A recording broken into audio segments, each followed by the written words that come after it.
We're joined by General Ata Hasnain, former General Officer Commanding of 15 Corps and 21 Corps, and very much an expert on Kashmir. In your entire career, General, how many years did you serve in Kashmir? I can't even count, but I think the better part of about 8 tenures. And each tenure would be what, about 2 to 3 years? About almost 2 years, mostly 2 years or a little more. So upwards of 16 years in Kashmir itself, and fighting in many of those years with, against terrorists. So my question to you is this: the targets that we've hit, which we've seen, the strikes on many of these areas, in terms of the nursery of terrorism that exists in Pakistan, how significant are the hits that we've carried out early today? Well, Vishnu, first of all, thank you very much for calling me for your program, inviting me here.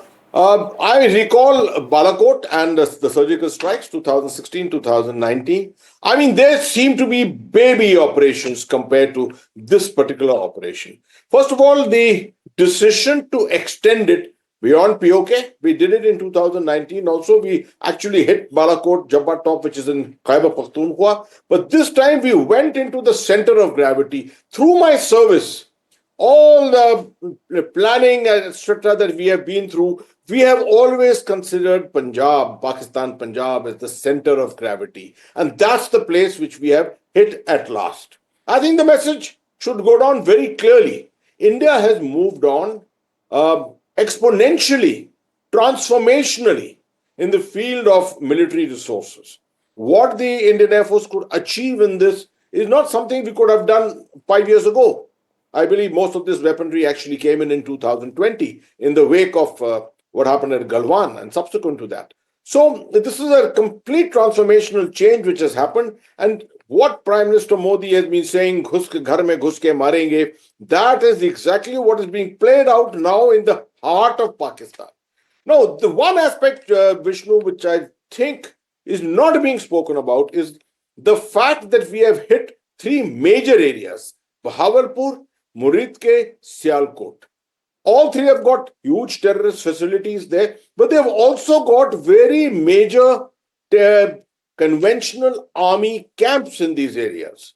There's a whole corps headquarters in Muridke. There is an entire corps headquarters at Lahore, which is 40 kilometers away from Muridke itself. And then Sialkot, we know what it is, the strike forces of the Pakistan Army, which are existing there. I think the message is going clear that if the escalation ladder, if the next rung has to be climbed to or escalation has to take place at all, then all these things are under the scanner.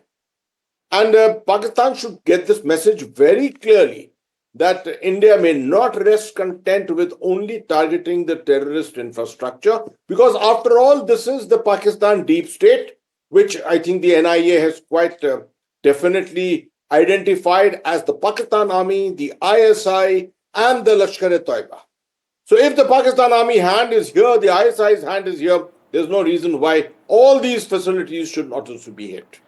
General Hasnain, whenever a country decides to engage in military strikes, it's never a one-way street. Pakistan and India, some would suggest, are near peers. They've hit us fairly hard on the line of control. We've hit them back. There are reports of aerial engagements. I don't want to dwell on them because our government hasn't confirmed anything at this stage. My question to you is, do we need to understand as viewers and as citizens of this country that given how hard we have hit Pakistan, there has been a reaction from them, and that this is something we must accept? It's not going to be a one-way street for us. It never is in something as large as what we've done. That makes a lot of military sense. Vishnu, what you have just spoken makes a lot of military sense. Because no self-respecting army, and not an army of 650,000, is going to sit content with this kind of a thing and sit back on its haunches. It will respond to something or the other. Today, Pakistan's capability to wage a conventional war is highly suspect. Maybe not more than 3 to 5 days or something like that. They don't have ammunition with them. The economy is in absolute shambles. But they have got one weapon in their quiver which no one can otherwise neutralize. And that is the doctrine of irrationality. And they have got an army chief at the moment who we saw from his attitude, his body language, his speech given out at that famous function with the Pakistani diaspora, that he is willing to take this to the next level only on an ideological plane.